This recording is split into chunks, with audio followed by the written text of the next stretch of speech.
Nutuq va eg'iz tili mahorati. Su eriqdi yaxshi, gap qilibdi yaxshi. Notiqlik tug'mi bo'lamdi yoki keyin o'rganish orqali yetildirgilib bo'ladigan iqtidormi? O'zining tili orqali o'zini to'liq tushuntirib bo'lmaydi odamlarga. Ovozdagi sehr so'zga bo'lgan mehrdan keladi. Ma'lum nuqtani aytganda talant egasi, ixtisos egasi jazman notiq bo'lish kerak.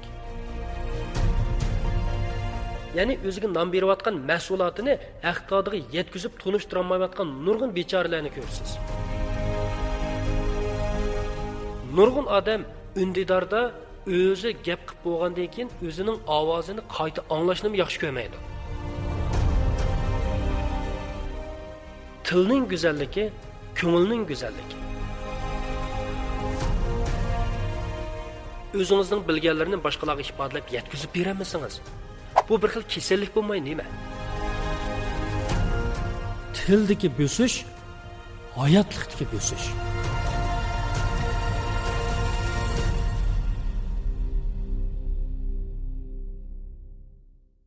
Birinchi qism.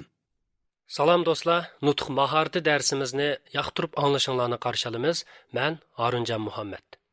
Nutq mahorati deganda balkim sizning ko'z oldingizga muntazam sahnalardagi nurg'un tomoshabinlarga yuzlangan kasbiy temalarda berilgan nutqlar yoki bo'lmasa oliy maktablarda so'zlanadigan turli leksiyalar yoki bo'lmasa biz to'rlardan televizordagi turli mushundoq taratqulardan ko'radigan muntazam bo'lgan sahnalar ko'z oldingizga kelishi mumkin. Mening bu darsda so'zlamoqchi bo'lganim muntazam sahnalardagi necha yuzlagan, necha minglagan tomoshabinlarga, anglovchilarga yuzlangan yoki bo'lmasa biz to'rlardan, televizorlardan ko'rgandagidek ma'lum birlari sahnaga chiqib olib nurg'un odamlarni yig'iltiyotgan, hayajonlantirayotgan mandaq bosh temalik nutqlar emas. Albatta, cho'ng jihatdagi mushu nutqlar to'g'riliqmi belgilik tushuncha hosil qilamiz. Uningdan boshqa bizning turmushimizdagi, savdo-setiq tijoratlarimizdagi turlik aloqadagi, yig'ib aytganda bizning turmushimizdagi barliq ijtimoiy aloqa, ya'ni og'zaki aloqamizga munosabatlik bo'lgan so'zlashning sifati, so'zlashning zaruriyati va nutq mahoratining, ya'ni hozir javoblikning zodi turmushimiz bilan qanchalik munosabatli ekanligi ham mushu haqda o'ylanishning zaruriyati to'g'riliq sizlar bilan o'rtoqlashib, belgilik yangi tushunchalarni hosil qilish mening mushu qitimliq darsimning asosiy nishoni. Oldi bilan bu to'g'riliq to'xtalishdan burun men bilish to'g'riliq to'xtalaman. Nima uchun deganda, chunki siz mening darsimni anglashdagi sababingiz nutq to'g'riliq bir yangi uchurga ega bo'lish. Nutq to'g'riliq yangi bir tushuncha yoki bo'lmasa hech bo'lmaganda bir yangicha bir ta'sirotga ega bo'lishi mumkin. Hamda siz vaqtingizni chiqarib, mushu darsni anglagansiz, bu darsdan siz cho'qim belgilik mo'l usul elishingiz kerak. Odatda har qanday bir darsda 3 muhim omil bo'lish kerak deb qarayman. Birinchidan, mening darsim yoki boshqalarning darsi bo'lsin, yoki siz bir dars so'zlaydigan odam bo'lsangiz, meningcha mushu 3 muhim omilga jazman diqqat qilsangiz ziyon tatmaysiz. Buning birinchisi, siz so'zlaydigan mazmun cho'qim qo'llanishchan bo'lish kerak. Cho'qim qo'llanishchan bo'lish kerak. Bu amaliy turmushda asqatadigan bo'lish kerak. Quruq vazxonlik qilishga yoki bo'lmasa dabdablik so'zlarni qilib gap o'yintishga hargiz bo'lmaydi. Sizning darsingizni boshqalar anglagandan keyin uningdan amaliy foydalana oladigan bo'lish kerak. Mana buni biz qo'llanishchan deb sifatlaymiz. Ikkinchisi, sizning darsingiz cho'qim ommabop tilda so'zlanish kerak. Ommabop tilda, kasbiy tillarda yoki bo'lmasa boy degandek dabdablik tillarda yoki bo'lmasa normadan ortib ketgan liriklik shakllarda so'zlangan bu xil darsning mazmunimi yana boshqalarga chunqur ta'sir qila olmaydi. Uchinchidan, dars o'zgacha jalbkor bo'lish kerak. Bunda bo'lgandan keyin mening darsim cho'qim qo'llanishchan bo'lish kerak, mening darsim cho'qim ommabop tilda so'zlanish kerak. Shuna bilan birga mening darsim cho'qim jonliq ham jalbkor bo'lish kerak. Eng oldi bilan biz nutq to'g'riliq bilimlarni o'rganishdan burun bilish to'g'riliq ikki kalima so'zlab qo'yishni muvofiq topdim. Chunki bilish ikki xil bo'ladi. Buning biri aqliy bilish, yana biri hissiy bilish. Nurg'un narsalarni nurg'un odamlar hissiy jihatdan bilgan bo'lg'ashqa, ular uni aqliy jihatdan ilmiy tushundiq, ilmiy tunidiq, ilmiy bildiq deb qarab qoladi. Buningga mundaq bir misol keltirish to'g'ri keladi. Misol keltirsam balkim bu texnik jonliq oydinlashishi mumkin. 5 yil burun men dars kirdim. Darsning oxirida o'quvchilar mendan bir savol so'radi. Ya'ni ma'lum biraylan ma'lum bir nisbatan ta'sirga ega bo'lgan naqshchini bu naqshchi emas degan bir so'zni qilibdi dars orlig'ida. O'quvchilar buni mendan so'radi. Muallim siz deb beqing, palonichi zodi naqshchimi emasmi deb so'radi. Mana dal mushu vaqtda men o'quvchilarning mushu naqshchi degan uqum haqidagi ilmiy tushunchasining, ya'ni aqliy bilishining bor yo'qligini sinaydigan bir payti deb bilib, ulardan men savol so'radim. Unda bo'lsa, avval sizlar mening savolimga javob beringlar, ondan keyin shu kishining naqshchimi emasmi deganga men javob beray deb ulardan bir savol so'radim. Sizlar oldi bilan naqsha degan nima menga aytib beringlar deb ulardan so'radim. Chunki naqshchi degandagi bu qo'shimcha nima desa, chi bu so'z yasaydigan qo'shimcha. Masalan, yog'ochchi, naqshchi, qo'ymichi yoki quymichi, shundaqmi? Bizniki nurg'un hunar kasblarimizni keyingi chi qo'shimchasini qo'shish orqali shuning bilan shug'ullanadigan kasb nomini ifodalaymiz. Endi naqshchi degandan keyin demak bu naqshi bilan shug'ullanadigan kishi degan ma'noga keladi. Unda bo'lsa, oldi bilan naqsha degan nima? Sinfdagi o'quvchilardan birmi qanoatlangidek javob berolmadi. Nima uchun? Chunki bular naqsha degan bu uqumga nisbatan bilgandek o'ylab olgan. Buni biz yesi bilish deymiz. Unda bo'lsa, sizdan so'rab baqay. Siz albatta baxtli bo'lishni xohlaysiz. Siz albatta muhabbatni qo'g'lishsiz. Muhabbatga herisman, muhabbat berishligingiz keladi. Siz muvaffaqiyatni albatta xohlaysiz. Unda bo'lsa, baxt degan nima? Muhabbat degan nima? Hammamiz ko'p anglaydigan, butun dunyo miqyosidagi intilishchan kishilarning og'zidan tushmaydigan muvaffaqiyat degan zodi nima? Mushuning ilmiy ta'birini, aniq tushunchasini biz bilamdik, bilmamdik. Agar biz buni ilmiy jihatdan, aqliy jihatdan bilgan bo'lsak, buning cho'qim javob bera olishimiz mumkin. To'g'ri, ba'zi bir hukmlar haqidagi qarashlar o'xshamaydi. Masalan, baxt haqida to'xtalsak, dunyoda buningga birlik kelgan aniq bir tushuncha yo'q. Siz 10 odamdan baxtlikmi yo'qmisan deb so'rab baqsangiz, bu odam o'zining baxtli ekanligini aytadi. Oni. Unda bo'lsa, keyinda yondiriblar nima uchun baxtlik deb so'rab baqsangiz, bularning baxtga vergan aniqligimiz o'xshamaydi. Muvaffaqiyat to'g'riliq so'rab baqsaqmi shu? Muvaffaqiyat degan zodi nima? Oldi bilan biz buni aniq tushunib olishimiz kerak. Aniq bilib olishimiz kerak. Ya'ni men da'vatgan bilish aqliy bilish. Pokit bilan bilish. Qaymoqib qolmaslik.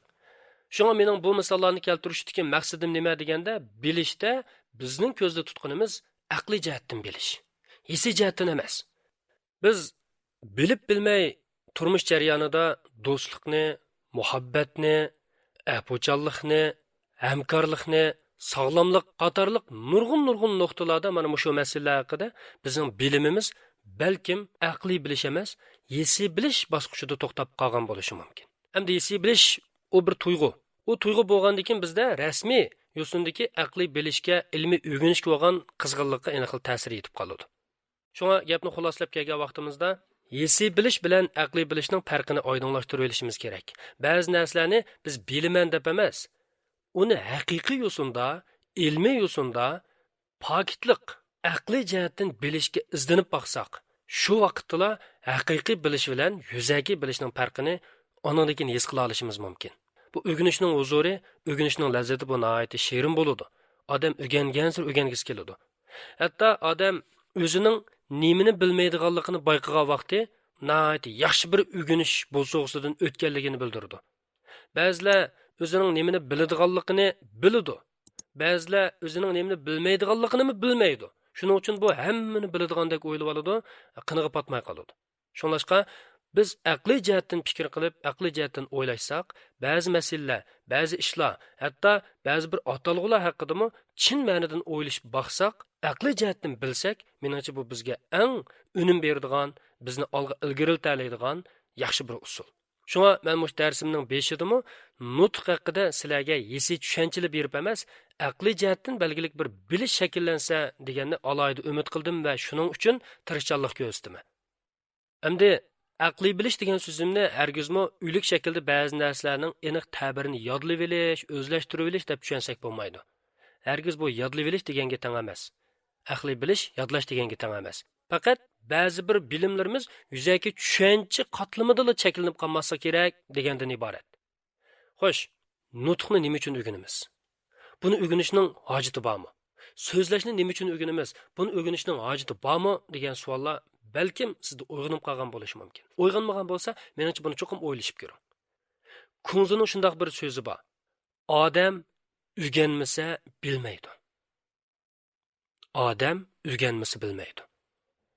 Odam asli hammani o'rganish kerak. Hisiy jihatdan emas, aqliy jihatdan. Hammani sistemalik, ilmiy o'rganish kerak. So'zlashmi shuning ichida. Unda bo'lsa, siz bu darsni anglamay turibmi, so'zlashni o'rganmay turibmi, savdo tijoratingizni rivojlantiryapsiz, o'zingizning urug' tuqqan qarindoshlari bilan bemalol aloqa olib beryapsiz, nurg'un ishlaringiz o'z yo'lida yurishyapti. Buni o'rganmasangiz bo'ladi ekan-ku. Bo'ladi. Ammo 60 nomerlik imtihon natijasimi layoqatli bo'lgan bo'ladi, 100 nomerlikmi layoqatli bo'lgan bo'ladi. Ammo 60 bilan 100 ning o'rtasidagi farq sizga qarang'i emas. Gulli bo'lsa gul emas, guldek puraqi bo'lmasa, gapli bo'lsa gap emas, mazmun turaqi bo'lmasa. Bir misol fanusni ko'r, sham chiroqsiz yurmas, nur chachamdo sham chiroq, pilik va yog'i bo'lmasa. Mana mushu she'rining 5idagi gapli bo'lsa gap emas, mazmun turaqi bo'lmasa degan mushu misralar bizga nima demoqchi desa, sizdan ovoz chiqsa, sizning so'zingiz tushunishlik ifodalansala, buning o'zi yetarlik deb o'ylab qolmang. Sizning aqli hushingiz joyida turib, tilingiz, ya'ni fiziologiya jihatdan tilingizda alohida bir nuqsoningiz bo'lmay turib, da'vatgan so'zingizning hayotiy kuchi bo'lmasa, jalbkorligi bo'lmasa, qarshi tarafga bir huzur, bir lazzatni his qildiramasa, u chaqda siz bu iqtidorlaringizni eng zo'r darajada joriy qildiramidingiz yoki isrof qilib etgan bo'lishingiz mumkin degan bir ma'no bundan chiqadi. Shuning bilan birga biz go'zallikni so'yimiz, go'zallikni xohlaymiz, go'zallikni hamma narsadan izlaymiz. So'zdimi shu? Masalan, nutuq, so'z haqida ajdodlarimizning intayin nurg'un maqol tamsillari, ba'zi bir idiomlar, shundaqla mushu to'g'riliq ba'zi bir hikoyatlarmi bor. So'zlash san'atining muhimligi to'g'riliq shundaq bir hikoya bor. Qaysi bir muhim arbob tush ko'rdi, tushida uning hamma tishlari to'kilib ketdi. Shuning bilan bu tushining ta'birini anglamoqchi bo'lib birovni chaqirib keldi. Bu kishi buningga deydiki, sizning hamma urug' tuqqanlaringiz sizdan burun o'lib ketadi ekan deydi. Buni jazolab yoki bo'lmasa buni mukofot bermay yo'lga selib etib, ikkinchi birini chaqirib keldi. U kishi deydi, sizning umringiz barliq urug' tuqqanlaringizdan uzun bo'ladi ekan deydi. Bunga mukofot berdi. Mohiyatda ikkisining demoqchi bo'lgan so'zi o'xshash. Ammo lekin ifodalashdiki, ya'ni so'zlashdiki mahoratda bu yerda farq bor. So'zlashdiki san'atda bu yerda farq bor. Til bizning turmushimizda shu qadar muhim rol o'ynaydi-ki, gizi kelganda güzel söz, joyida aytilgan söz o'lik jonni tirildiraydi, tirik jonni o'ltiraydi deydigan bir naqlmi bor. Masalan, 3 podshohlik haqida qissa degan shu filmning ma'lum bir qismi kelganda, Jugulyan Savsonning bir odami bilan shu urushni boshlaydigan vaqtda Jugulyan qarshi tarafningki bir mushovirgo deymi, shu kishini tillab so'z bilan tillab o'tirib yutadi-ku. Shu yerda tillaydi, naq maydonni qon qusidi, atsizlar bu vafot bo'ladi. Til joyida ishlatilsa, bu bizga mo'ljarliksiz utuqmab kelalaydi. Agar biz tilda noqobil bo'lsaqchi desa, biz o'ylab boqmagan pishkanliklarni bizga olib kelalishi mumkin. Kimki qisqa so'zlab dedi ko'p ma'no, ravonlik babida shu kishi a'lo. Kimdi behuda so'z gar bo'lsa besyor, u nutuq majlisida doim bo'lur xor deydigan bir she'rmi bor. Mayadiki, kimda behuda so'z ko'p bo'lsa, besyor degan ko'p, nurg'un degan gap. Kimda shunday behuda gap ko'p bo'lsa, u doim olqishlanmaydi. Qarshi elinmaydi degan ma'no chiqyapti bu yerda. Yana bir she'r bor. Ey oqil og'zimiz ichida bu til, hunarli kishining xazina ochquchi. Echilmay ishq nadin bilgulik, u go'har purushmi yoki yaymichi. Bir odamning eg'izi echilgandan keyin, bu odamning eg'izi echilgandan keyin yoki bir odamning so'zini anglagandan keyinla bu odam yo go'har purushmi yoki yaymichimi. Mundaqcha aytganda bu odamning bilim saviyasi, qimmat qarashi, odimiyligi, uning inovati yoki uning samimiyati, uning maydoni, mana mushundaq nurg'un uchurlarni biz faqat uning tili orqali, so'zi orqali bila olamiz degan gap. So'z bir odamning aql farosatining, ruhiy ifodasining yoki kayfiyatining, bir odamning bilim saviyasining yoki bo'lmasa uning amaliy qo'zg'atib umashning o'lchimini bildiradigan, uning axloqiy tarbiyalanishining zodi qaysi darajada ekanligini bildiradigan nihoyatda muhim bir o'lcham. Biz uni so'zi orqali bila olamiz. Dunyoda kundalik ishlarning 15% yiziq bilan bitadi ekan, 85% gap so'z bilan o'rindaladi ekan.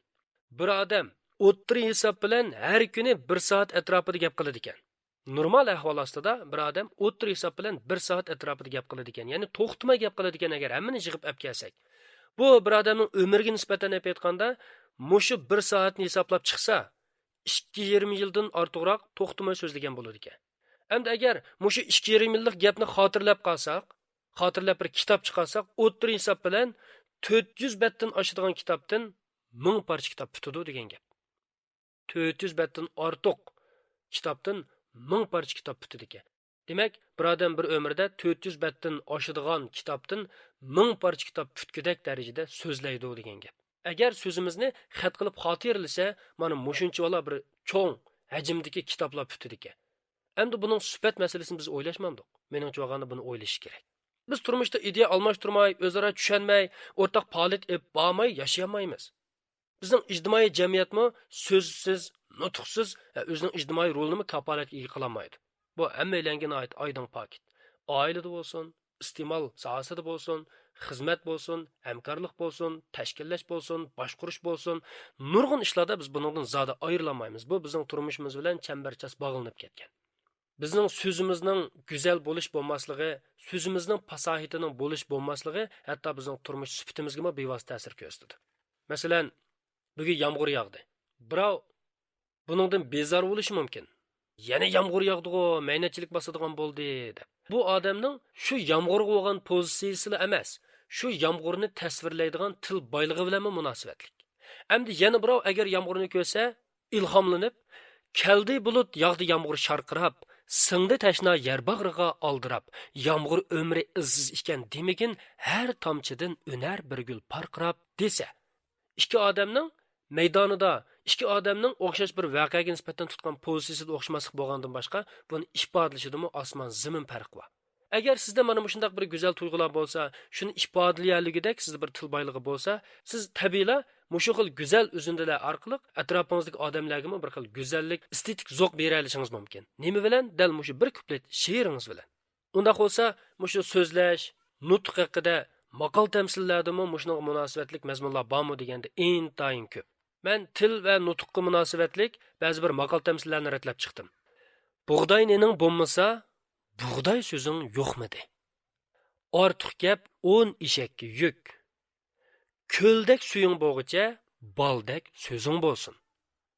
Yaxshi gap isitqo, yomon gap sovutqo. Tatliq so'z ko'ngilni xush qilar, ochiq so'z g'ash qilar. Hayvon tukidan ketar, odam gepidan ketar. Yaxshi gap toshni yarar, yomon gap boshni. Tili tatliq bo'lsa, dilga shodlik kelar. Og'zi yumshoq ulpat topar, og'zi qattiq kulpat topar. Suv eriqdi yaxshi, gap qilibdi yaxshi. Quruq gapdan qachot yaxshi.